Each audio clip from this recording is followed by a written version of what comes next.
Welcome to this episode of the Partovi Effect. My name is Mrs. Madi Partovi. And I'm Dr. Ryan Partovi. What's happened since we sat last in this chair? Chair, well, last time we recorded was before our trip to New York. Yeah, so since then, Florida has eliminated all vaccine mandates. Yeah. Europe has outlawed a chemical in gel nail polish. Gel nail polish, honey. Yeah. You want some gel nail polish? It seep into your bloodstream. Yeah, but it's okay. You're gonna look so pretty, honey. Okay. I guess I guess it's all right if you do that. How about some Botox, honey? Some botulinum. Some poison into your face, but you're gonna look so snatched. Your face gonna look so good. I hope we have a medical director for that. Women just have it hard, just being constantly barraged with the looking good. Like, you must look good. You must do this in order to look good and not to age at all. Yeah, they've had it really hard. Yeah, this last week was also while we were traveling, RFK Jr. was up on the Hill getting grilled by some of my former heroes. I say former because based on the way they're treating him, I can do nothing more than shake my head in disappointment. And Trump is questioning the Operation Warp Speed, whether it was brilliant or not. Yep. And he is bearing down on the CDC to provide us the evidence, the real science of what happened. Mm-hmm. So there's a lot happening on the ground in public health. Yeah. That's just so extraordinary. Yeah. And I think that really, all that being said, the thing that's front of mind for me right now is that Charlie Kirk was assassinated yesterday afternoon, actually. And I'm still processing that one because, I really didn't agree with him a lot. I would say we had a few areas of convergence, but I would say we probably disagreed more than we agreed. That's really not what it's about for me. For me, it's about the fact that he was so committed to traveling all over the country, engaging with so many young people on every college campus he could get onto, was willing to take any question, was willing to debate anyone, and to have a conversation with anyone. And that to me is symbolic or emblematic of the kind of open discourse that we believe in on this channel, and that I think we as Americans really have to hold near and dear to our hearts. And so in that sense, I think that Charlie was really a light for open dialogue, free speech.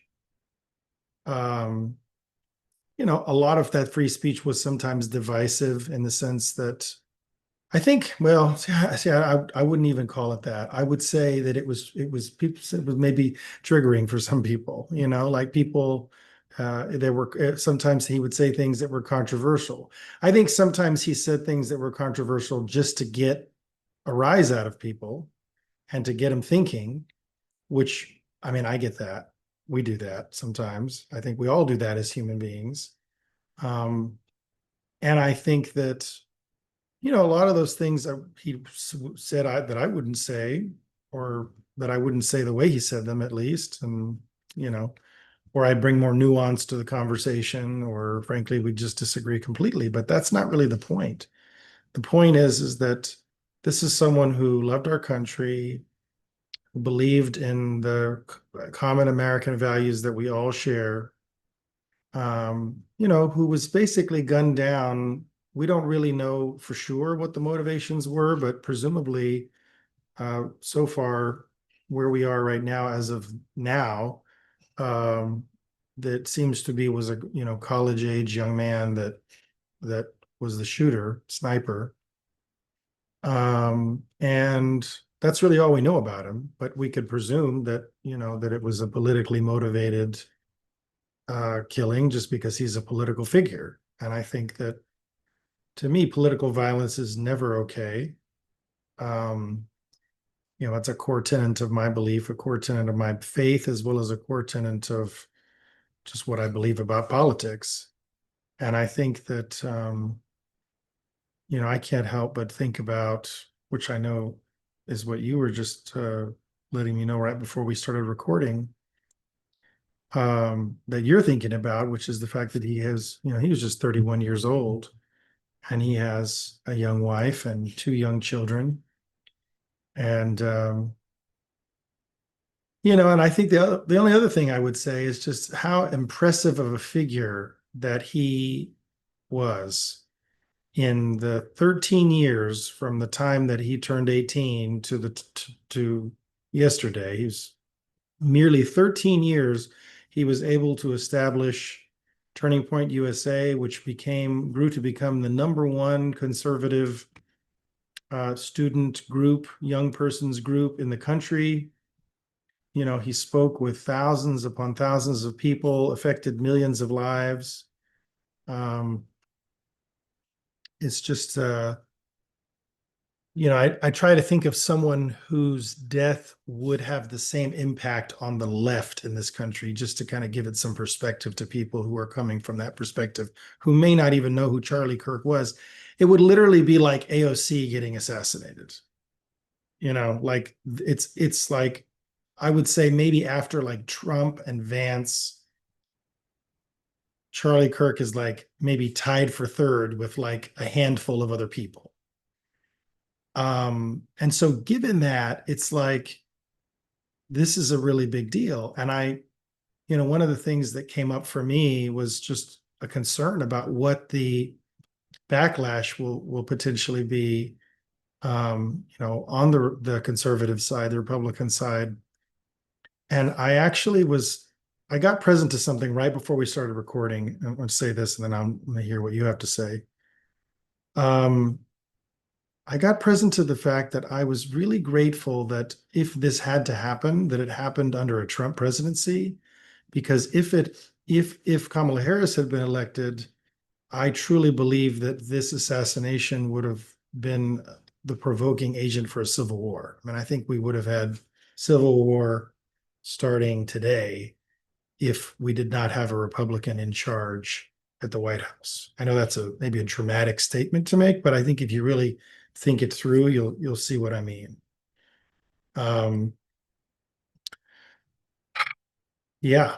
So in the meantime, I think we just have an opportunity, it gets back to a point you love to make, which is that everything happens for our highest good. I'm sure that Charlie's wife and children are not feeling that right now, but yeah. Anyway, anything you want to say about that? That Charlie's wife and children are left without like a force of a father. Like, he was so involved in the life of his children, and a great husband, from from everything that I know. And I am emotional because I know like how much of a force you are in our family, the support that you are for our family and for our boys, and the generator, the leader of our family, like the voice, and that loss is tremendous for that little boy and that little girl. Yeah. Well, and I think the loss of his voice is tremendous for all of us. Yeah. I think that to me, I love having conversations with people that I disagree with. I'm always happy to debate pretty much anybody on anything at any time. If it's an area that I feel like I have some base level of competence on. And if I don't, maybe I learned something for it. I change my position. That's fine, right? I share that with Bobby Kennedy. But, I think that I really just admire and respect the fact that he was not only willing, but able to competently go around the country and have so many conversations with so many people. Um, yeah. So that's, that voice is valuable. And I think it's a valuable regardless of, what side of the aisle it comes from. I was listening to Cenk Uygur on the Young Turks last night, and his reaction I thought was right on point.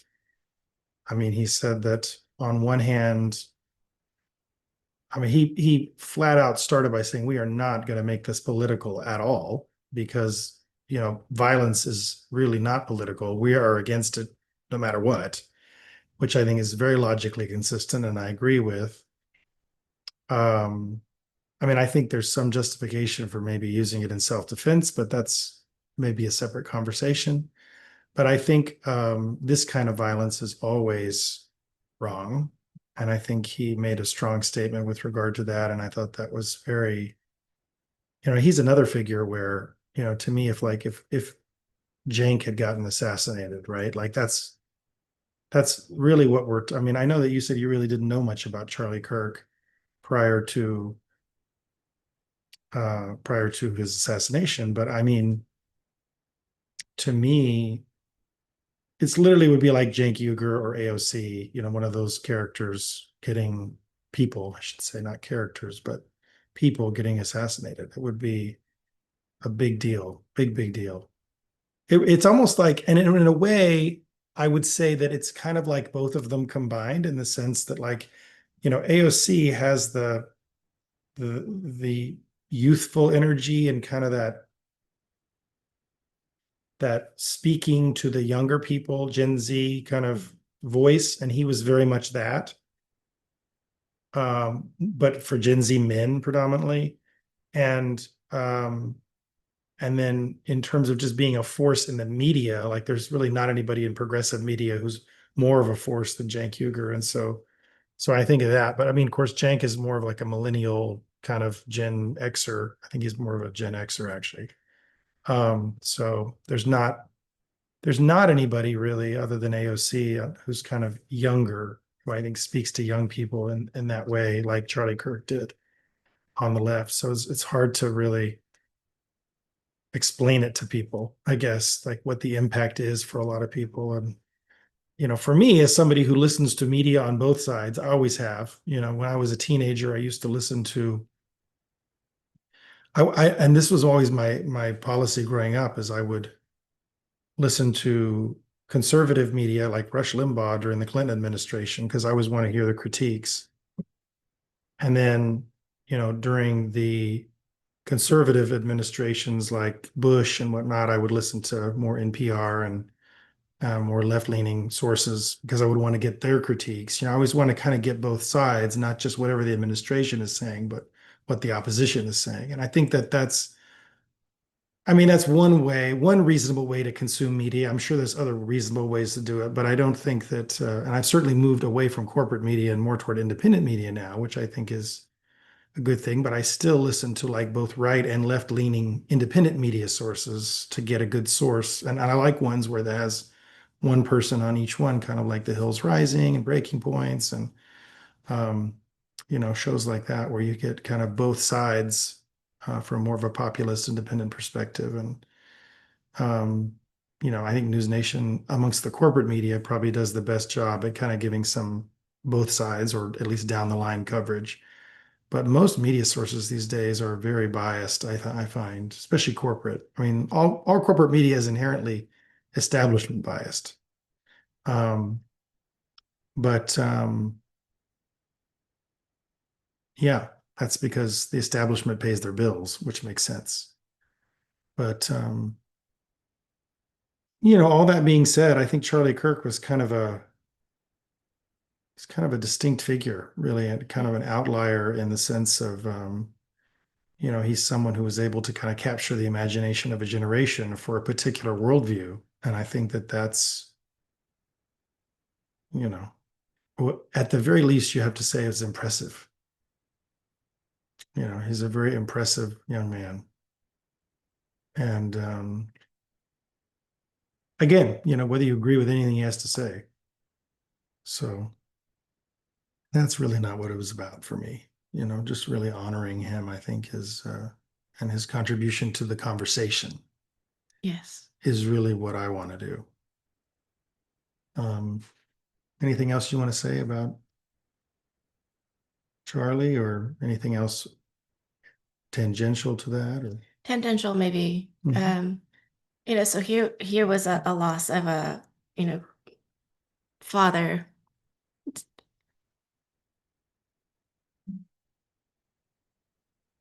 with, kids and a wife. And um, there was something that happened over the summer that really had an impact on me. Okay. I think Charlie's assassination, um, I think you'll help me make sense of this. Like tie there's two things actually over the summer that really had an impact on me, that had me come home, and I've been really having it make a difference for me. And one was meeting a new friend, totally unexpected. And this woman, I'll call her Miss M. I met two friends, both who had names starting with an M, so it's kind of neat. Miss M, um, she exuded such confidence and full self-expression and life and aliveness. And she was absolutely physically fit, has a wonderful relationship with her husband, from the times that I witnessed him call her and the conversation that they had. Hmm. Um, and she's a mother of two. And their family life just seemed, the glimpses that I got were just so um, pure and present. And she's also a dancer, so that also, we went to some swing dance classes together. And um, she also is a modern contemporary dancer, which really just calls to my soul because I danced in the past. Right. Um, and so just meeting, the last episode where I mentioned like people are catalysts for each other. I mentioned the young gentleman at Natural Grocer. Like she Hmm. was totally this catalyst for me. So I came home and I had that um, inspiration really make a difference for me in altering, and you've seen it, altering my sleep schedule, and when I eat, and being very consistent with my exercise, and also my well, I'd say that overall, I'm very consistent with, or very present in my life is my relationship and conversations with God. So that was another thing. And she is also a woman of faith. And yeah, it just, I have been completely, it kind of, maybe it mirrored something that was missing from, not missing from, but kind of dormant in me. And it brought that back. Hmm. And so I'm very, very grateful, um, that people have that, that we can have that kind of effect on others. Hmm. And I'm totally gonna let her know that she has. So the other thing that happened was I checked. Well, and that's really the intention. Just really quick, I want to say one sentence. Yeah. That's really, in many ways, what's underneath the intention of this whole podcast Yes. is that, the our commitment to make that kind of difference for people. Yes. Yes. I mean, and the difference that Charlie was making, you know. Well, the second thing that had a tremendous impact on me was one day I opened up Facebook, and the first thing that I saw was that so one of your colleagues, who just does amazing work, naturopathic physician, um, had a she shared her love story, on social media, and over the past couple of years, I was witness to it, and it was just absolutely beautiful. And uh, very, very moving. And there are so many God winks, and I love when people share stories that have God winks. Our 8-year-old um, often he recognizes them. He says, "Mommy, but that was a God wink." And those serendipities when you have a really strong relationship with God, they show up a lot. And, being witness to this love story was just transformative. And so when I opened Facebook and read her announcement that with deep sorrow, she announces the death of her husband. And it was just I felt the bodily shock and the breath, escape me. Um, and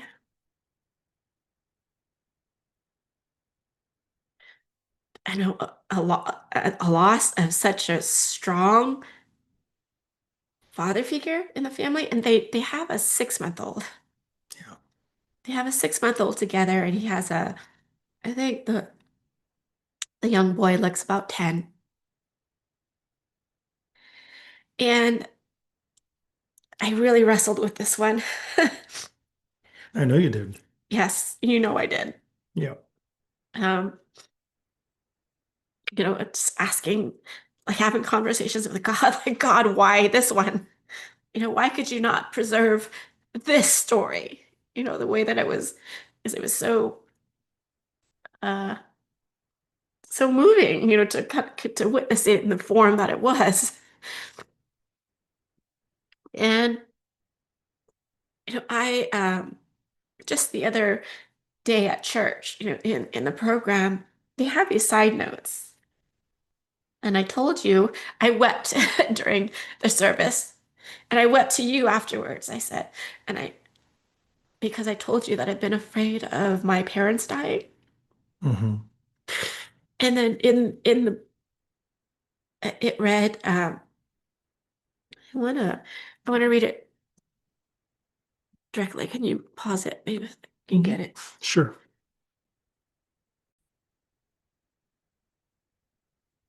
So it reads, um, so we were singing a hymn, um, penned by Saint Francis of Assisi. And so as his death drew near, Francis wrote verse 6, reminding us that because of Christ, even death sings out in praise of God. Yeah, yeah. I mean, the hymn is all creatures of our God and King.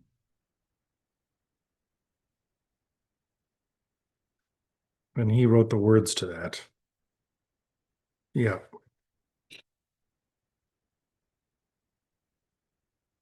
Yeah, it's so interesting. I want to read the actual verse so people know what we're talking about. Okay. And it goes like this. And even you, most gentle death, waiting to hush our final breath. Oh, praise him. Alleluia. You lead back home the child of God, For Christ our Lord that way has trod.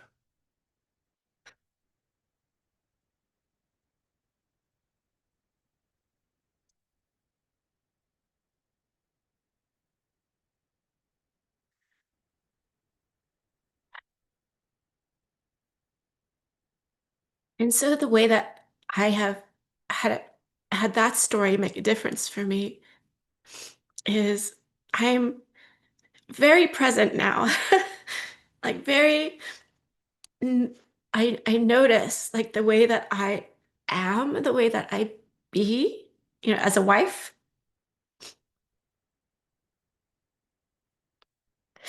particularly.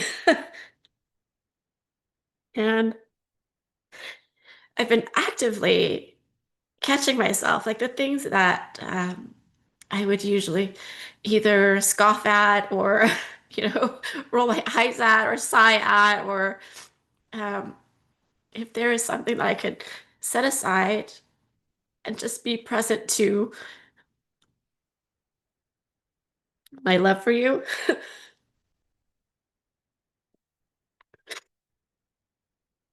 and the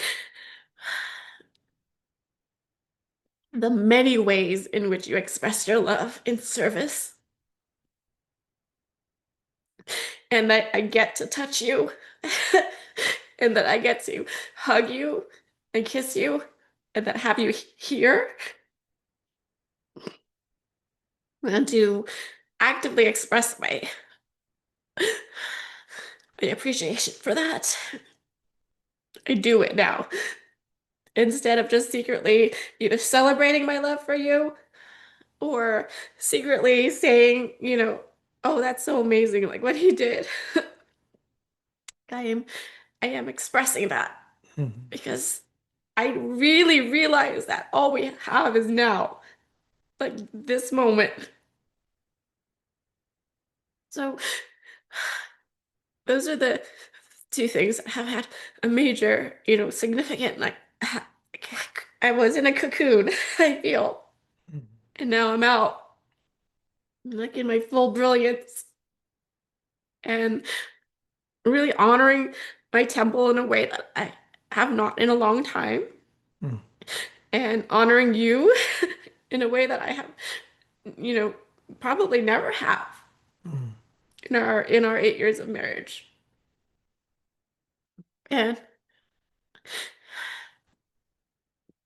yeah, so to allow people and stories, to penetrate your heart, your soul, your mind, and to have it, and to kind of let it roll around in your brain and your cells, and to have it make a difference for you.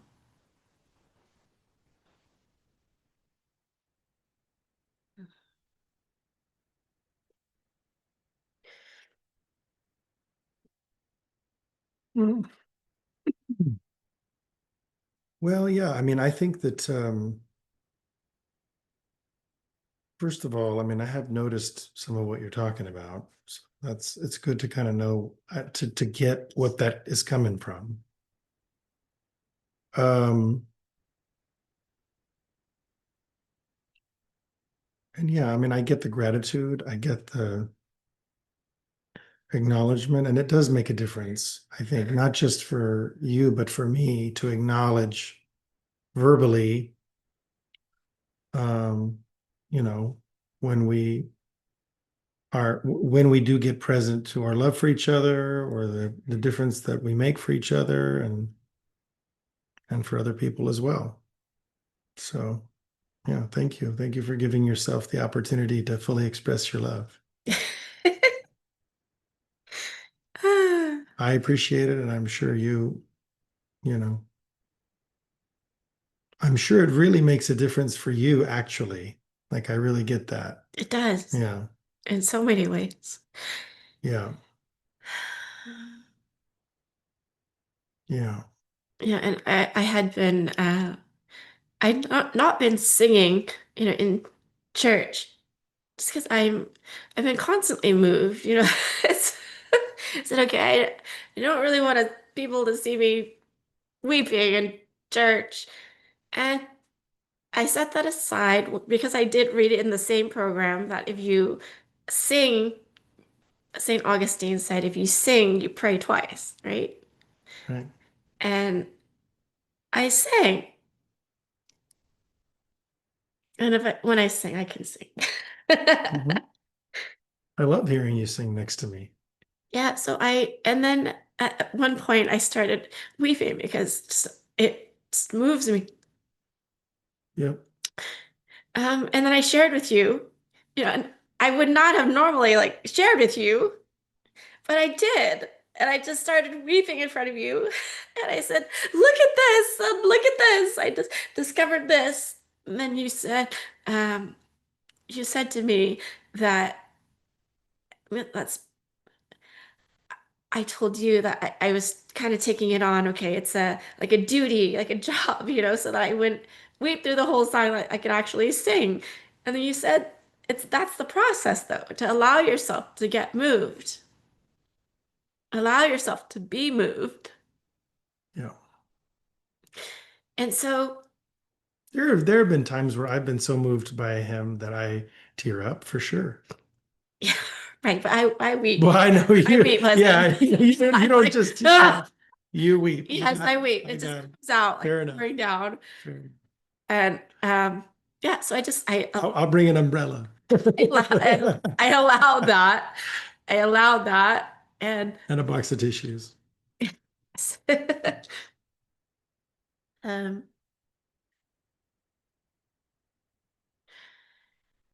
and I'm still discovering, the ways that it is that this way being is transforming me. Like this openness and this vulnerability coupled with aliveness and Yep.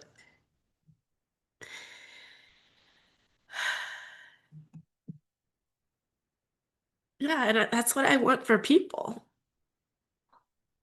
Like to pluck yourselves to choose to pluck yourselves out of like the rote day, like the that daily routine, that robotic automatic daily routine, and notice these things. And not just notice them, but take them on and have it make a difference for you in your life, like for yourself, for your health, and for your relationship with your most beloved. It's like the great pause. And yeah, I Oh, man, it's a great reminder. yeah, It's a great, today, great, great practice. right, today, Jean-Luc, our 3-year-old, he opened up the door to the school with the key, but he put it in a different place, like on a number. I didn't know that was possible. It's like, oh, he put it on a number. I said, yes, I put it on a number.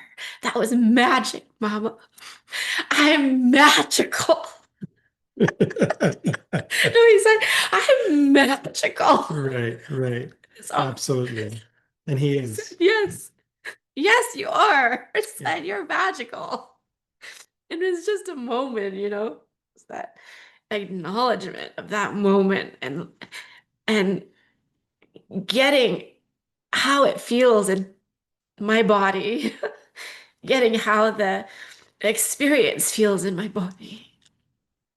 It's really beautiful. Yeah. Ugh.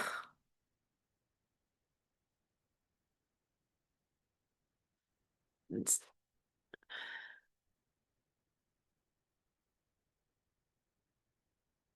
I am thinking about that verse on death and about these women, these mothers and these wives that have endured such a tremendous loss. So, and I acknowledge them for their courage, and for their faith and for continuing to show up for their children. Yeah. I imagine that's one of the hardest parts. Yeah. It's interesting to me that this is something that women have had to deal with for basically all time. Because historically, husbands have always died before the wives. That's the typical pattern, such that when the opposite happens, it's like, oh, really? Wow, that's surprising, right? Yeah. Um, so this is like, it's almost like this is part of the experience of being a woman in a way. Um, that no matter how old the woman is, that it's often that's going to happen to her, whether it happens when she's young, which of course is the hardest, I think, but it's probably hard at any age. And it may even be in some ways harder when you're older because you've had more time with that person. Like, I know my aunt, when my uncle passed away, was extremely difficult for her. They had been married for how many years? Like close to, Gosh, it was, I want to say almost 70 years. Then that could be too many, but it's been like it was over 50 for sure. Like at my cousin's wedding, their son, the request was to find out who there had been married the longest, and they had been married the longest. So it was a long time. Yeah. yeah, your lovely colleague, I think, got so April of last year. So not very long. Yeah. Yeah. And so, she's got a little over a year of memories and a 6-month-old to remember him by, Yeah. which is, and I followed her journey um, from the time we graduated. I mean, for the time she graduated up until now.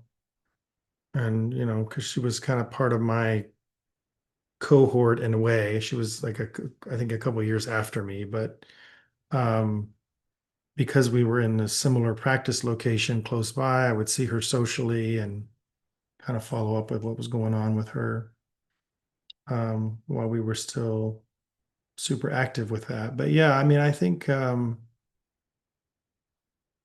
we both celebrated to hear them get married, and then were really struck by what happened.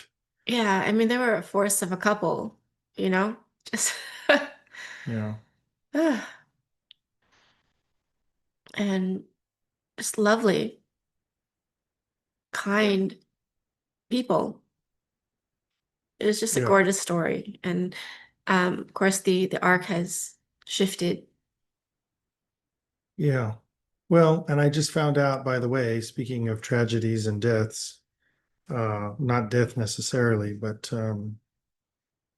I heard from, I haven't told you this yet. I heard from uh, my cousin, who we call Cuz, and I can say that without it revealing his name, but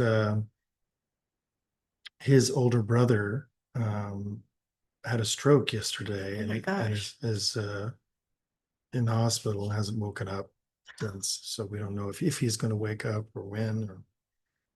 So that all happened yesterday also. And I've been praying for him and them, that whole family. And yeah, I mean, it's just, I always knew for like the last 15 years that 2025 was going to be a year of transition. And I used to talk about it when I was in college, actually. Like, it's weird. Sometimes I have these like intuitions about the future. You do too, but yours are different. But I always knew, like, I just knew.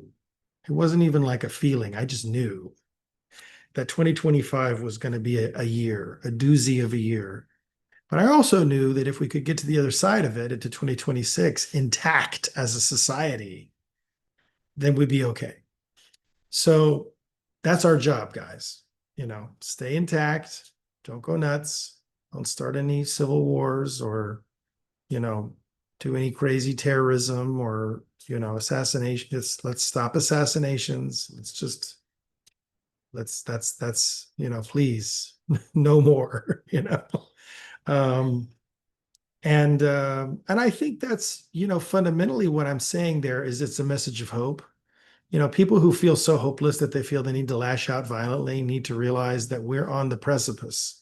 We've been talking a lot about UBI. It's inevitable at this point, and I mean, it's funny because I was listening to Dad Saves America, which I love that podcast, but he and I could not be more different when it comes to economic theory. But he did I guess Patrick Bet David did a critique, one of those things where you get together 20 people and argue with them one at a time. And actually, Charlie Kirk has done one of those too. But the one Patrick Bet David did was with like 20 communists or socialists or people who are left wing economically, and him. And honestly, the Dad Saves America guy, I always forget his name, John. No, I could be wrong about that. Don't quote me. Anyway, I got to figure out what his name is. But he Papuzzo, I think is his last. It's Italian for sure. I know he's Italian. But point being that he kind of was doing like a point by point reaction. And I've thought about doing some videos like that actually, where I do like a react. I don't know. I doubt you'll want to do that, but sometimes I think about, I'd like to do a, point by point react to like this Dr. Mike video, for example, about vaccines and, or some of the other videos that I watch. And we could do that if you guys are interested. Let us know in the comments, or you can email us at our new email address, thepartovieffect@gmail.com. You like how I just slid that in there right in the middle of the episode? Hopefully people made it this far and they're going to get to that. But yeah, thepartovieffect@gmail.com is our new email address where you can send any questions. Please assume that we will read out those questions exactly as you've written them, but with dramatic flair, because that's what we do. If I read it. Yes. Probably she will be reading it unless it's a question addressed to her, in which case I will read it. And you'll get my dramatic flair, and that'll be fun too. But also different. So that's going to be like the official way to send us questions from now on, moving forward. We may open up some more avenues, but I kind of would prefer it if we could just do it via that one method, because that way we have one place to go. We don't have to go raking from 3 or 4 different locations. But let's see, what was I talking about? I think UBI and yeah. So the Dad Saves America guy was talking about a post-scarcity economy and how, that's a myth. That's never going to happen. And I'm just like, dude, like, what are you talking about? We are maybe 5 to 10 years away from AI and robotics replacing, maybe 15 at the most, but I feel very strongly that no later than 2045, it'll be what Jeremy Rifkin called the end of work, where you're going to have robots and robotics and AI at least capable of replacing, 98+% of all workers. At that point, what are your options other than to have a UBI, to have some form of socialism?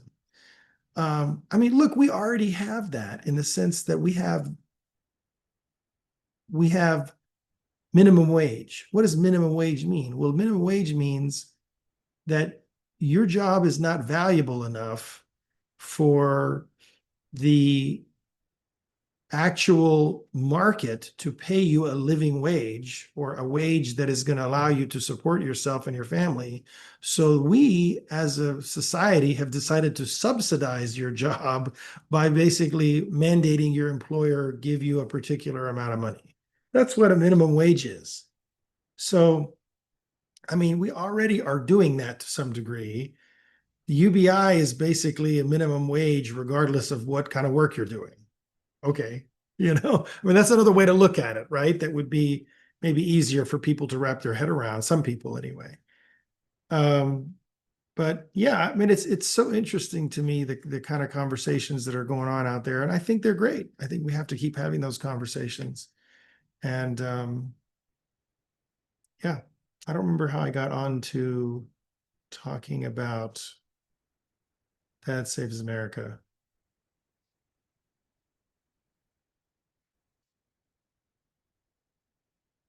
Do you remember? Did he have a guest? That was No, it was just a commentary that he was doing. He does that sometimes. Sometimes he has guests, sometimes he does commentary. And I was talking like he'll comment on a video, which is, and then I was saying that that's something I might do if there's enough interest, and people can let us know in the comments or send us an email. But before that, we were talking about do you remember? uh about cuz Right. his brother, and then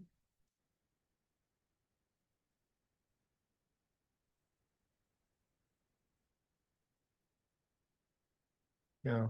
I mean, we could talk about something else if you'd like to. I'm yeah, ready. come back to it. Yeah, Come back I'm to sure this. it'll come back up if it was something we need to discuss. Yeah. The one thing that we haven't discussed for the last few weeks that I've really wanted to get out there, at least to just kind of complete it for myself, to check it off the checklist, is the issue of wearables, because that was something that came up a few weeks ago that we still never talked about, and RFK Jr. and how the wearables conversation factors into how RFK Jr. is being perceived in the media, how he's being, in my opinion, smeared in the media, and whether or not RFK Jr. is bought or sold out or being controlled or being, puppeteered, or any of the other different hypotheses that are out there that people claim regarding him. And I know that, at least historically, when you and I have discussed this, I have just pretty much said, no, I don't think that that's what's going on at all. I think that he's making deals where he knows he needs to make this deal in order to get something he knows that we need. So it's like, well, hey, don't bother me too much on the vaccine side, and I'll let you have your wearables, you know, medical industry, right? It's like, well, it's like, and that's look, in politics is the art of the possible, right? You've got to be willing to cut a deal.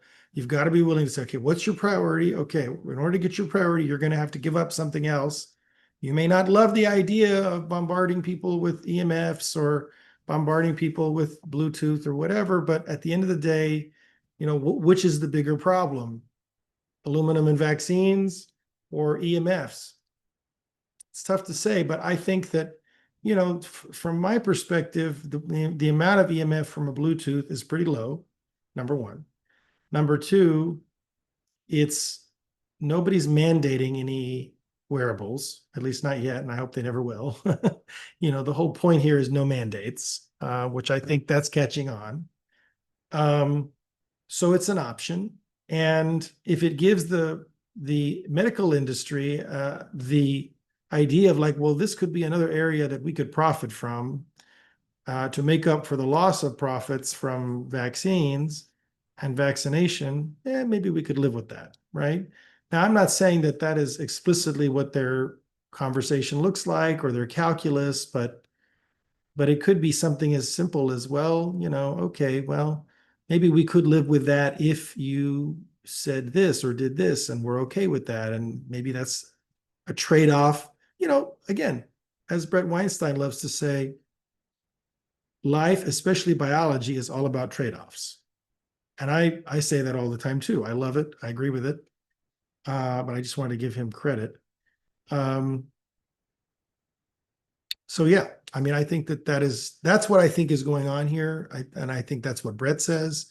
And frankly, I agree with him on it. Um, I think that Bobby Kennedy is playing politics, and he's learning the trade-offs he wants to make. And I think he's obviously just run the math, done the calculus, and said, look, I've said publicly that that Wi-Fi weakens the blood-brain barrier. He's said all the things, right? It's like, it's not that he doesn't know that these things are problematic. It's more like pick your battles. And so I don't think that it's that he's bought or sold out. I just think he's a smart guy, and he's now no longer a lawyer suing big pharma or big ag or whatever on behalf of the little guy. Now he's in government trying to make deals with those big entities on behalf of the little guy. And I think, unlike the people we've had working for us in the CDC and NIH and WHO and FDA for the last, I don't know how long, maybe 50, 60, 70 years. Unlike those people, he is actually a true believer in what government agencies are supposed to do, which is regulate industry, regulate big business, limit their power, and fight on behalf of the people and the little guy. And I think that it's amazing to me how well the media machine is able to convince people that of this ridiculous narrative that somehow he is this anti-science guy, which is just, I'm sorry, it's just so absurd to me, because this is a guy who's been fighting the corporate establishment on behalf of protecting the public using the best available science for his entire career, his entire life, as an adult anyway. And so the idea that he has now turned his back on science when all he ever says is gold standard science, it's absurd. And that's all he's ever wanted. It's all he's ever fought for. But meanwhile, there's been hiding and obfuscation, and we're going to bury the results, and we're going to change these numbers. And I mean, on behalf of the establishment, anything and everything needed in order to convince people that the vaccines are safe and effective, to the point that they're going to program AI to make up citations to fake studies that don't exist. I had a whole conversation with ChatGPT. I don't know if I shared this with you. I had a whole conversation with, it was a newer model. It was actually 03 before they switched to 5. But I went back and forth with 03 for, it maybe took a few hours debating the issue of vaccination, aluminum, autism, everything we've discussed in our 2-part podcast that we did on autism and vaccination, with a special focus on aluminum, and laying all that data and all that information out. And no matter how much data and how many studies I was able to give it, it continued to argue for there's no link. And when it ran out of any actual evidence, because I had refuted all of the supposed evidence that it had provided, it started to provide me with fake studies. In other words, studies that don't exist. Like, it would give me a citation. It would hallucinate, what they call hallucinate. I call it lying, but whatever. It would hallucinate a citation, and then I would take that citation and put it in PubMed, and nothing would be found, right? And then I'd Google it, nothing would be found. Then I'd come back and I'd say, this is a made up study. Study doesn't exist, right? And then it was like, oh yeah, well, I thought, that sounded like a study that should exist. And I know those studies are out there, but they just, I didn't have time to find them. And I'm like, okay, well, why don't you take your time?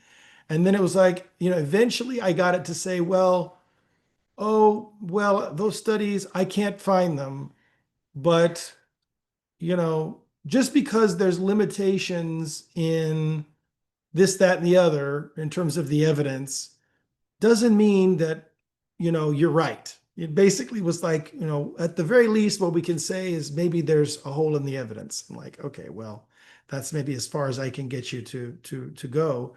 But it points to basically studies that it alleges, although I could never get it to actually provide me with links to those studies, that it alleges that have been done in other countries, that have shown no link. But I mean, those studies, not only could I not find them, but also the studies, the way they've been designed, are all looking at one vaccine, right? Which is not my hypothesis. And, so it's sort of like, well, okay. And then RFK Jr. points out the studies that have shown an increased rate from vaccination for autism in certain populations, and then that those results got buried. And there's a whole thing about the CDC whistleblower, which we talked about in that episode.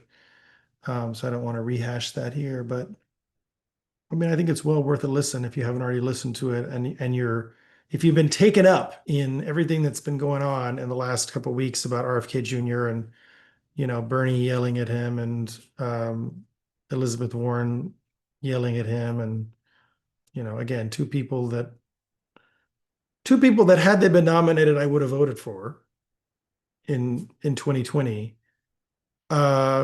Really just making me sick to my stomach at this point in how they're treating him. Really just despicable is the only way that I can describe it. So, people claiming to be progressives, people claiming to support the people, and yet completely unobviously bought and paid for by pharma. Yeah, To maybe the all point that that. they're defending the people in the CDC who were fired because they were caught working for big pharma, which is what they don't, which is the real story of what happened there. And basically, Bobby Kennedy goes to CDC director at the time and says, "Hey, I need you to fire these people because they're working for big pharma. We've done an investigation. They are corrupt." And she's like, "No, I'm not going to do it." And he's like, "Well, okay, uh, why not?" And they go back and forth, and then she refuses to do it because, oh, they're scientists, and it's like, well, okay, yeah, but they're corrupt. And and then he asks her whether she's an honest actor, and she straight up tells him no, that she's not going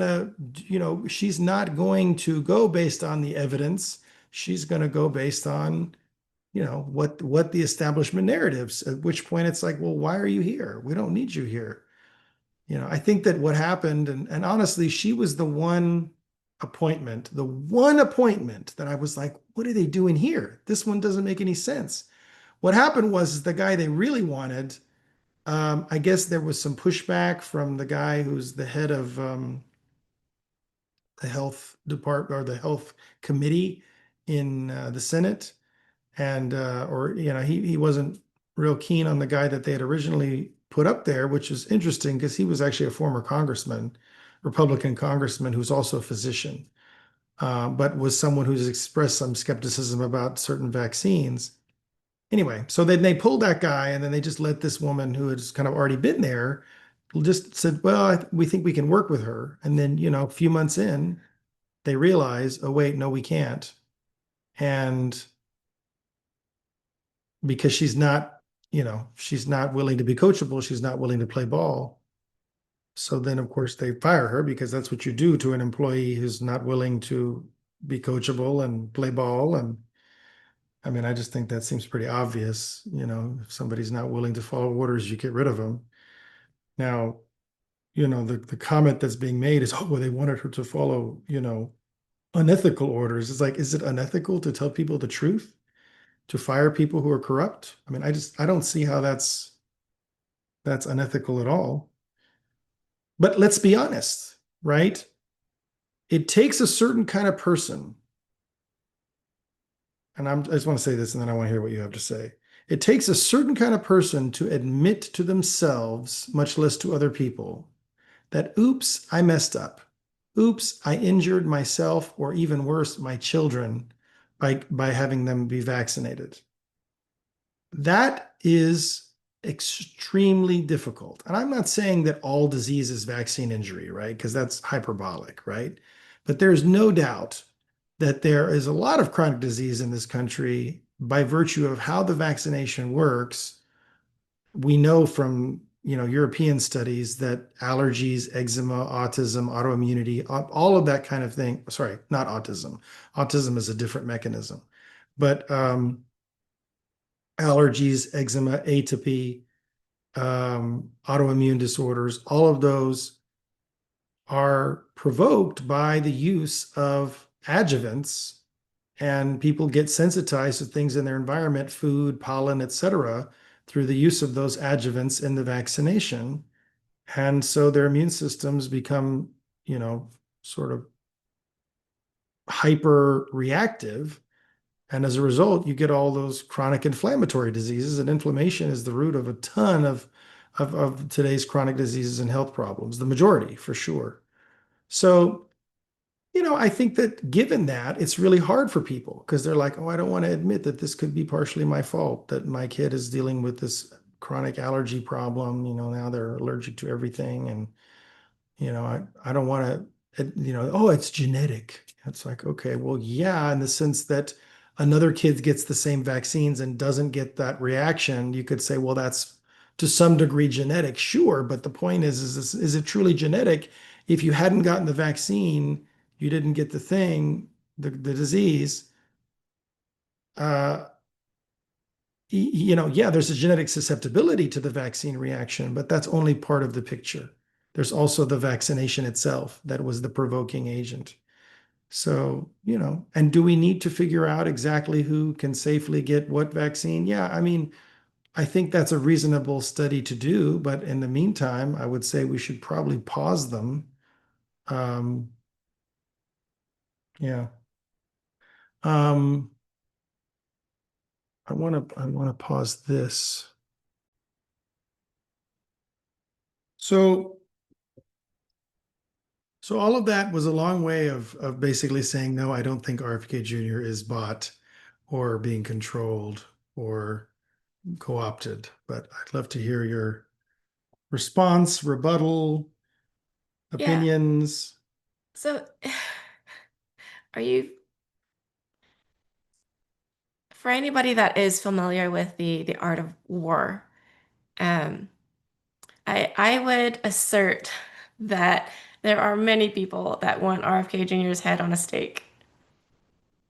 Okay.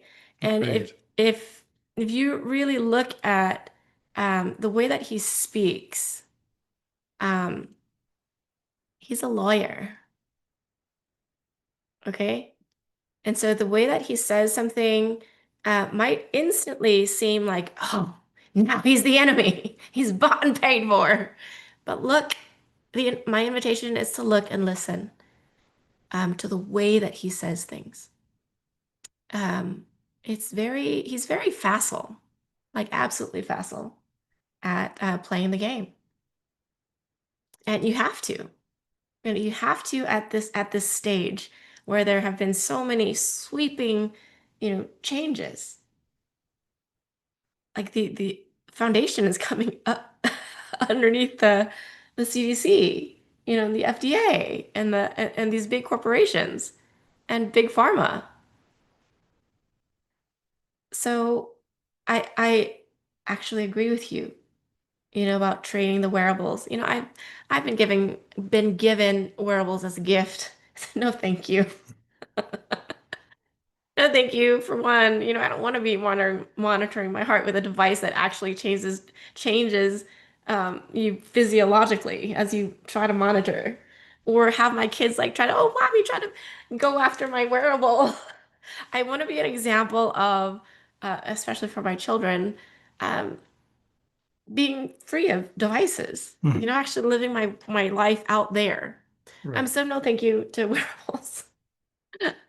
Uh, And I don't ever think that, wearables will be mandated. They're going really hard against um, not mandating these, these boosters, and which is still happening. Just so just go down the rabbit hole, do your research, exercise critical thinking, stop using ChatGPT for a second, and actually just look. Well, and that reminds me of something your brother said to me. We Yeah. were we were visiting your family this last week up in New York, and he and his he's a newlywed. He and his wife are newlyweds, and apparently they don't see eye to eye on the vaccination issue.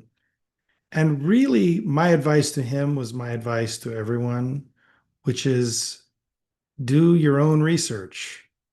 Go down the rabbit hole yourself. Watch the propaganda on both sides and decide which is propaganda and which isn't. Naturopathic pediatrics, a colleague of mine has a great program on vaccination that kind of is really the most non-biased, down the middle. We're going to talk about the risks of not getting the vaccine, the risks of getting the vaccine. What are those risks? How likely are they? If you were to get the disease, what's your likelihood of dying? What's your likelihood of being permanently injured? You know, how likely you are to get it, etc. And that is the most non-biased, down the middle, science-based program I'm aware of, because everything you're getting from the conventional medical world is all propaganda, like rah rah, this is the greatest invention ever. And we sort of hung our entire hat on that as one of the greatest, if not the greatest interventions ever developed by modern medicine. Um, and then you get a lot of propaganda on the other side, basically saying no vaccines, no matter what, and honestly, there is some middle ground. I mean, as RFK Jr. himself has said, the live virus vaccines, um, adenovirus vector vaccines do tend to actually improve all-cause mortality. So, and we're going to do another episode on specifically on vaccination, looking at which vaccines may actually be worth it. In other words, which vaccines actually do decrease your risk of dying and which ones actually don't. And so that'll be, right now we know for sure that the COVID vaccine does not reduce your risk of death overall. In fact, as I've mentioned many times, your risk of dying overall may have even increased slightly from getting a COVID vaccine. We actually had some recent data that came out this last week. I didn't even think to bring the data, but Dr. John Campbell has reviewed this extensively, and so I would refer people to him and his recent videos on this topic. But we now have seen through other countries' data, because the United States is for some reason not collecting this data, but the at least not yet. I'm sure we will. But the I believe it's from the Netherlands, I want to say, but anyway, check, or maybe it's Italy. Anyway, it's somewhere in Europe where they looked at people who got the vaccine, people who didn't get the vaccine, and risks of cancer in particular. And I remember he said that risk of bladder cancer went up 60%. And I know breast cancer went up and several other cancers also went up. So, amongst the vaccinated group. So pretty interesting. I wish I would stop overhearing people. Like last Sunday, I overheard a couple say, "Oh, we just got our COVID vaccine." I usually get 5 hours sleep, but I got 12 after the vaccine. That's great. Oh my gosh. Why? No. Oh. Good. Sorry, pardon my French. Yeah. But yeah, no, I just think it's like, if you know that sleep is maybe, and they don't probably, that sleep is our body's sort of healing mode. It's like, why did your body need to heal that much after, the supposed safe shot? Why did it basically go into hibernation mode? Emergency shutdown, Um, RFK Jr., did you really get what I said? Or my thoughts on so what I got was that you agreed with me. I That's do. that's basically the short version. But yeah, and I got that you agree with me that essentially no matter how much they want to say, like, oh, everyone will be wearing a wearable, or you will all, own nothing and be happy. That doesn't make it true, right? That's just something that somebody's saying, and then we get a choice of whether that's going to actually become the case or not. Yes. Um, And a small story on critical thinking. You're teaching our boys like on the court all the time how to think critically. Okay. and they asked you if they could do something. And then you said, after church. And then you came back to them when they asked you, can we do this thing? Said, I never said after church when. I didn't say immediately after church, Right. which could mean in 10 years after church, right? 10 years after church is over, right? This week, plus 10 years, we get to do whatever it is, right? So now the 8-year-old is in the habit of asking daddy by when after church. Which is great. Okay, so yes. It's kind of like, between husbands and wives. Wives are always asking their husbands to take out the trash, and there's always this, oh, he didn't take out the trash. I'm gonna have to go do it myself. So women, I'm gonna give you a little we can actually mock this, okay? Yes. Why don't you do it? Sure. Husband, will you please take out the trash? Sure. By when are you available to take out the trash? Well, by when does it work for you? I will have the trash taken out by Friday at 4 p.m. Fantastic. Perfect. Actually, no, because waste management comes in the morning super early, so that doesn't work. Okay, how about by midnight on Thursday then? Great, thank you. Okay, great. I'll do it by then. It works. Just will resolve so much. And then as a man, by the way, like as the male person in this dynamic, assuming it's male and female, you need, or whoever's taking the trash out, we'll keep it neutral. You need to put a reminder, maybe even an alarm in your phone. Yes. Thursday night, 11:58 p.m. Well, putting it into existence. Yeah. So it's not just something that you have to remember or you may forget. And then, by the way, partner that has requested the trash taken out, you do not get to ask, did you take the trash out? Until when? When do you get to ask that question? 12:01 a.m. Friday morning. Correct. When you see the trash hasn't been taken out, right? You go look and you're like, no, they didn't do it. Yeah. And you get to say, sweetheart, 12:01. Did you take the trash? If you operate from these very simple agreements. But see, here's the thing. When you do it that way, you're not nagging. You're holding me accountable, right? Yes. And if you operate from my word as a couple, which matters. From these simple agreements, it will really eliminate so much potential conflict. Yeah. Make life so much easier and function with flow and ease. No, I remember I was coaching a young lady one time, and she was always upset because she said, oh, my partner that I'm with, he always is leaving his clothes out. And I'm like, well, okay, did you ask him to put the clothes? Yes. And he didn't do it. I'm like, okay, well, did you ask him by when he would do it? And she's like, no. Because she saw immediately like, oh, I asked him, he says, yes, 25 minutes later, he hasn't done it. I immediately make him wrong versus saying, okay, well, sweetheart, by when will you have, and then you're in negotiation. Or how I used to be like, if you didn't do it within 10 seconds, I'm all, ah! Yeah. Well, and even, and I'm not like my, what doesn't stink. Like I never do this. There are times when I would ask you to do something and then you wouldn't do it. And I realized, oh, I need to say, will you do this within the next 2 minutes? Right. Or by when will you do it? Right. You have to be precise on the timing, because if you're not, then the other person's like, yeah, I'll get around to it, eventually, one day, someday, So yeah, precision matters. Yes. Yeah, absolutely. I just noticed that I'm wearing blue and white. Mm-hmm. And so your colleague, the story that I was talking about, her husband's,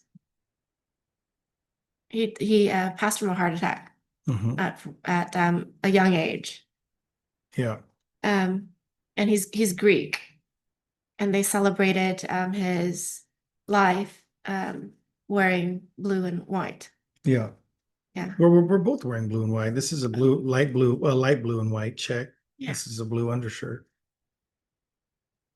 I didn't plan that actually. I was like, I should throw this on. But it's another one of those God winks you mentioned. Yes, thank you.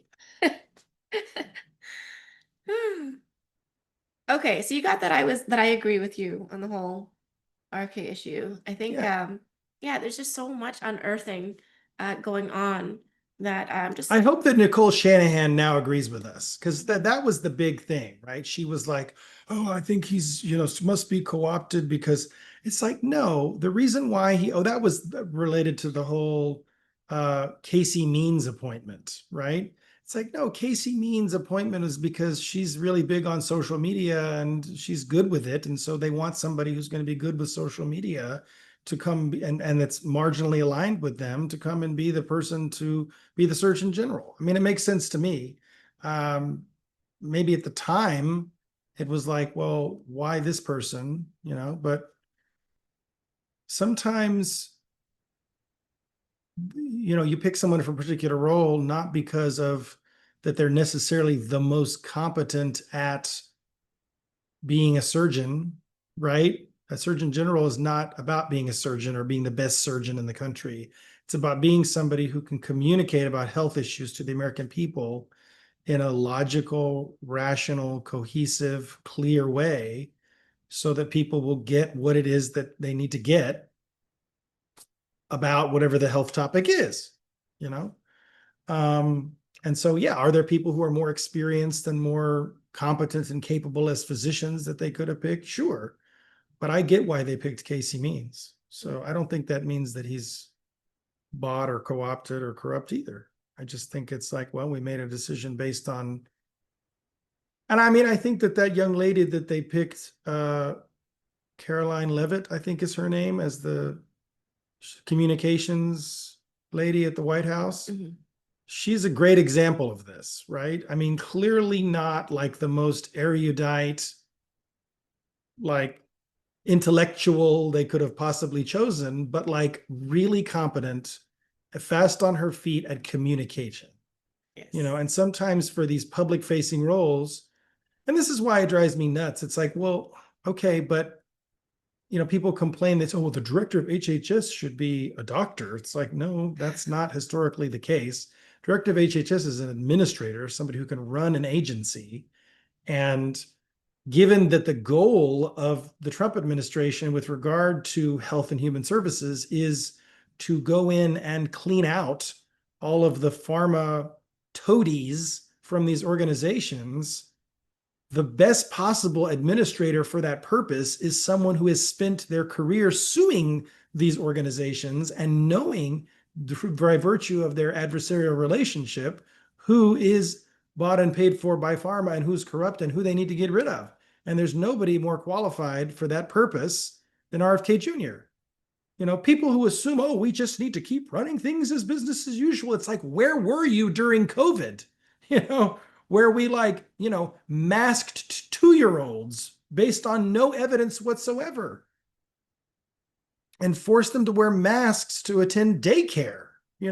Where were you during COVID where they made up this 6-foot thing, which really is like totally made up because it really should have either been 12 feet or nothing, if you're going to truly distance properly, but they just, let's just 12 feet's too much. We'll just pick another number. It's like literally, I mean, Fauci has said that at this point, Dr. Fauchless, and people still think he's a hero. It's like, really? So you missed the part where he went behind the Obama administration's back and funneled US taxpayer dollars to China to develop this virus, which now we know as COVID in the Wuhan Institute of Virology. You missed that whole story. It's like, where have you been? So, I just, I don't give any credence to the people smearing Bobby Kennedy right now. I think he's by far the best director of health and human services in my lifetime, maybe ever, probably ever, I would say. because he's actually doing what's needed to clean out those agencies and put people in them who are true public servants. And they're getting rid of the pharma control. They just announced they're putting more strictures. We didn't talk about this yet. It's been such a busy last couple of weeks. They're putting restrictions on pharmaceutical advertising. They're going to require them to list all the side effects now, which means guess what? Probably aren't going to see too many of those because nobody's going to pay for a 4-minute ad for them to sit there and list every side effect.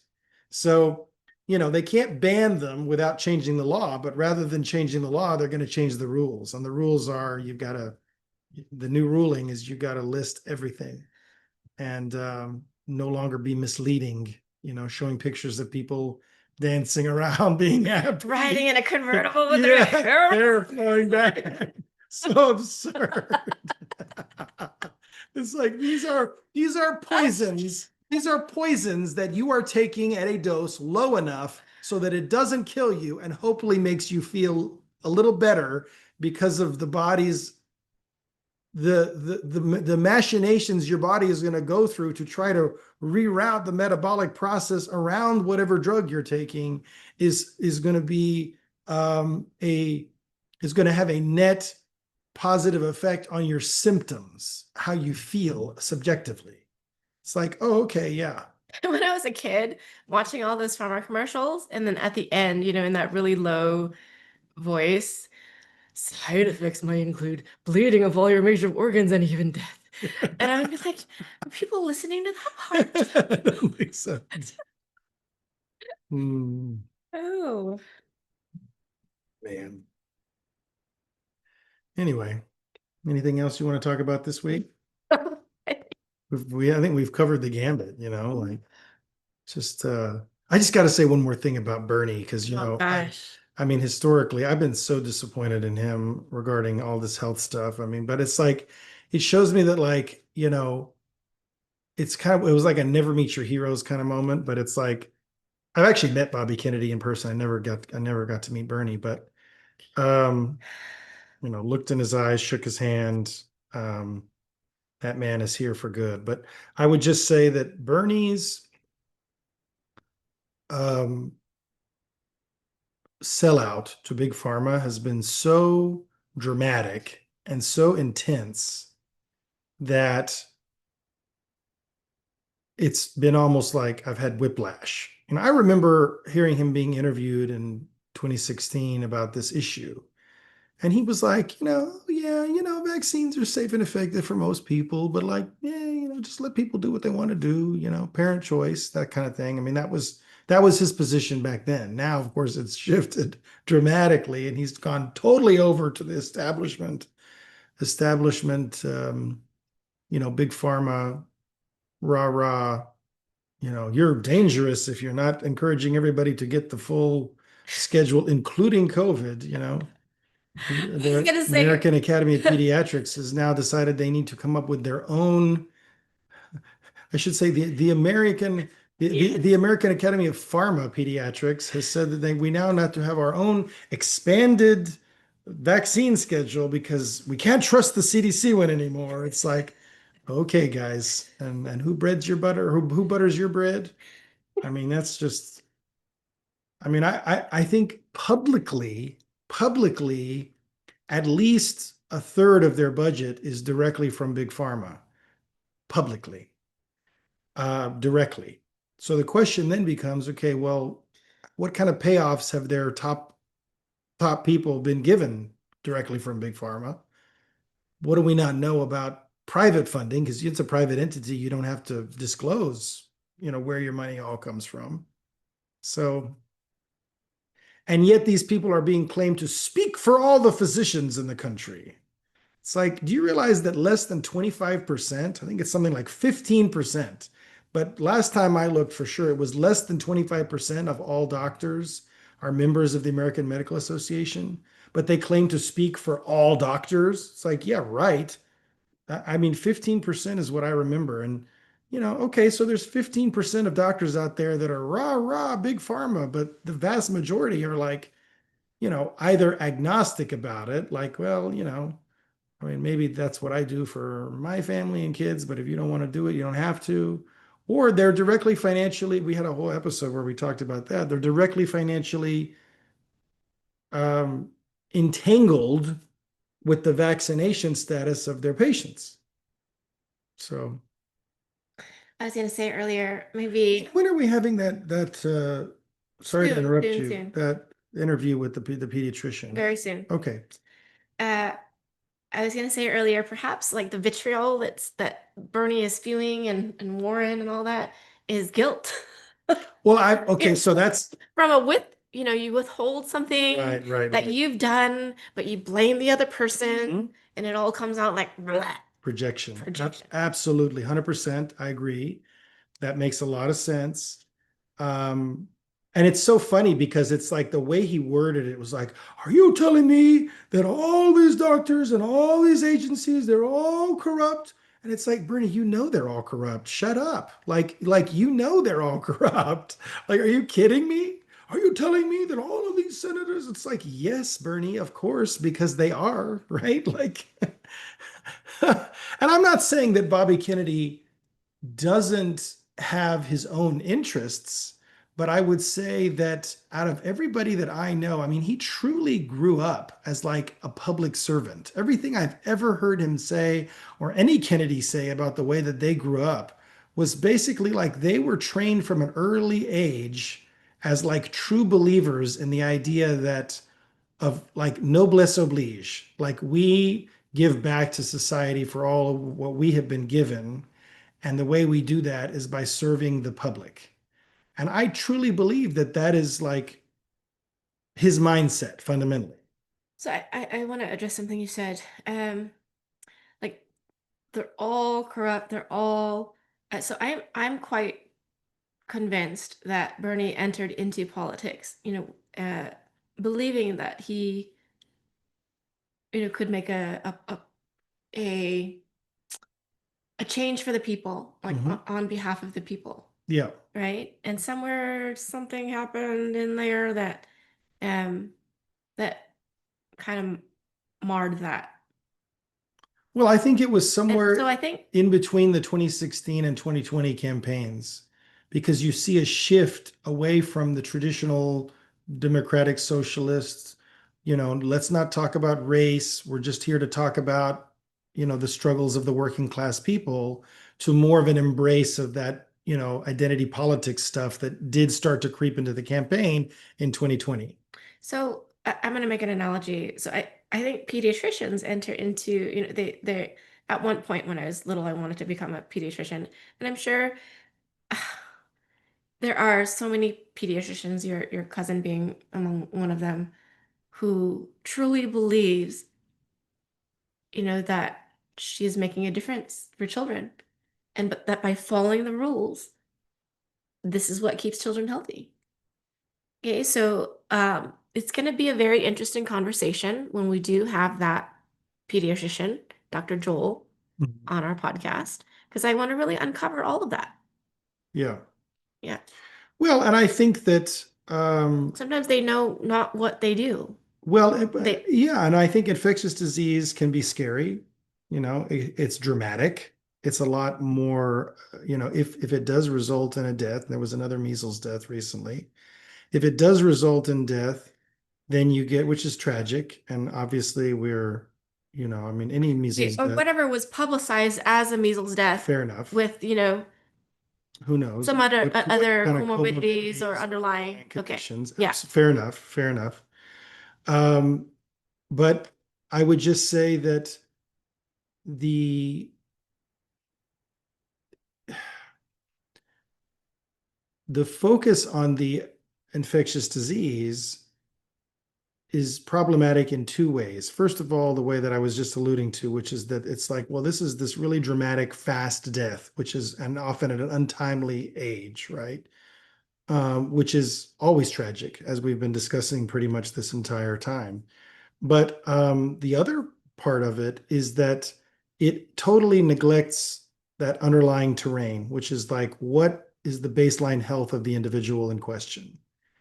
And not only that, but sometimes what else? So like in that first measles death in Texas a few months ago, that girl had measles, was already recovering. Then she got secondary bacterial pneumonia, which was treated with the wrong antibiotic. So that's why she died. She died from the secondary bacterial pneumonia. So it's like, what else is not being addressed? Mhm. And, we've talked a lot about vitamin A, but I think there's other issues as well, of course. It's not the only nutrient that's involved in the immune function. So, yeah, I mean, look, I think that at the end of the day, people have to realize that the single etiology paradigm, which is that every disease is caused by one specific thing, is just it's only going to take you so far, um, and probably not much past high school biology, right? If you're really looking into getting to how disease works, as Brett Weinstein and Heather Heying say, it's a complex system. Biology is a complex system. There's a lot of interlocking variables. And when you deal with a complex system, there's always going to be more than one factor involved. It's just like we were talking about with vaccination. It's like, no, vaccines are not the only cause of autism, nor do they cause autism in every child, right? And that's the tricky part. Because if they caused autism in every child, it would be really obvious and we'd take them off the market, right?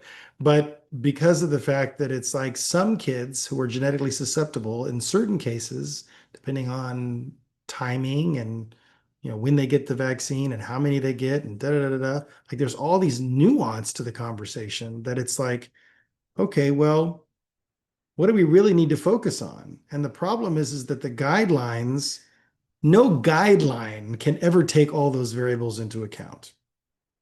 And that statement is kind of like, whoa, what do you mean? It's like, well, so we shouldn't have guidelines anymore. It's like, well, guidelines are just that. They're a starting point.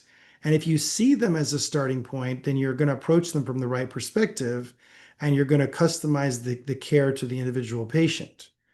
If a child has a reaction to the first dose of the vaccine, don't give them another dose. You know, if a child is having inflammatory or neurodevelopmental disorders, stop vaccinating them. Like it's real simple.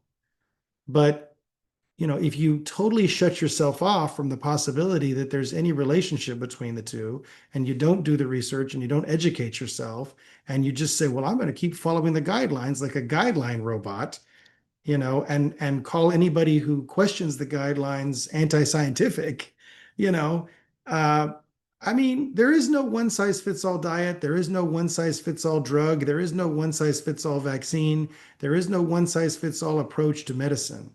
And anybody who's selling you that doesn't understand that for every difference we have on the outside of our bodies, there are literally an order of magnitude, 10 times more differences biochemically to us as humans as there are physical outside differences. So try to wrap your head around that and then ask yourself, does it make sense that we give everybody the same exact schedule of vaccination? Does that make sense any more than, does it really make sense that we should all be eating the same exact food? Does it really make sense that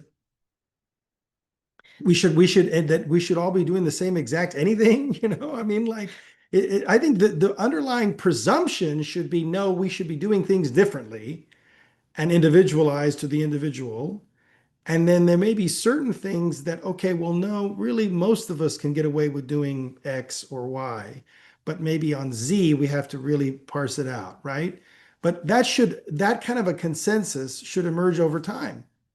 Like, okay, well, in 99% of the cases, we should probably wash our hands, 5 times a day. But then somebody who's got super dry skin, maybe they need to use this special soap and only wash their hands twice a day, Like even stuff that seems obvious and basic, like hand washing, you're going to have somebody who needs something a little tweaked, you know? So I think people, if you came from that perspective, rather than thinking all humans are fundamentally the same, and look, this comes from a good impulse. It comes from the idea of like, and I was having this conversation with my brother and my cousin. We have a text thread where we talk about different current events and news and stuff like that. And I was basically saying, look, you treat people, you have equality under the law.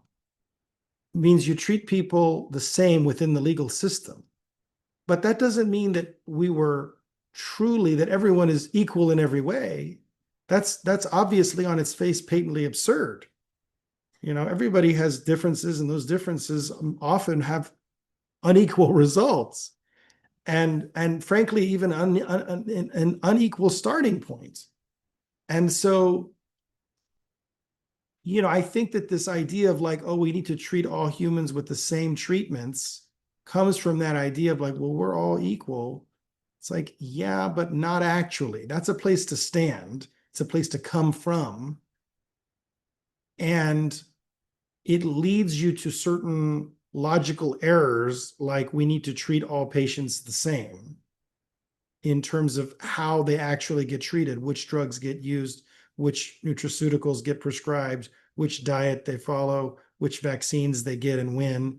It leads you to all sorts of errors if you approach it, your medicine from this sort of democratic ideal of, all men are created equal or all people are created equal, and therefore we should all get the same whatever, versus if we came from this idea that like, okay, no, maybe we're all different, and use that to guide our medical care, I think we'd get much better care. But I also think that, and I think as a society, we're maturing. So we're starting to kind of grapple with this really for the first time in many ways, which is fascinating, because I think that, I don't know if you really thought about this much, but it's like we have this idea we've inherited as Americans, and it's gospel here. It's like the truth that all men are created equal. It's like, oh, it's in our Constitution, it's there. But our founding documents. But the challenge is, okay, but that's a legal construct. So when is that applicable, and when does it cause us to actually make errors? And I think that's a worthwhile conversation, and it's one that we need to start having as a society. Yes. For all of life, guidelines are a good starting point and are not the end all. Right. We are individuals. Good summary. And express your love. Now, because all you have is now and now and now, and you never know. Yes, and clean up your anger and your resentments, without any expectation about how the other person responds. My name is Mrs. Madi Partovi. Oh, remember, I go first at the end. Oh, okay, go ahead, honey. I'm also 5, but What? it's like when I say something that feels like petty or immature, I think of myself as being 5 years old still.